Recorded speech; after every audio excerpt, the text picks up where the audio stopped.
ሰላም ተመልካቾቼ ሁላችሁ ይሄ ምን ይመስላችኋል? ጥቅል ጎመን ቀዩ እና ይሄ ሻምፒዮነር ወይ ደግሞ የጅብዣን ጥላ በአማርኛ መሽሮም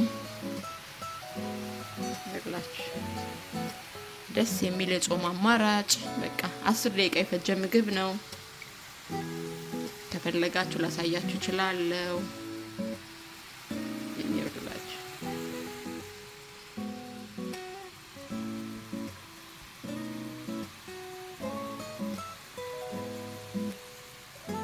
መሽሩም በጥቅል ጎመን ካቤጅ ቀዩ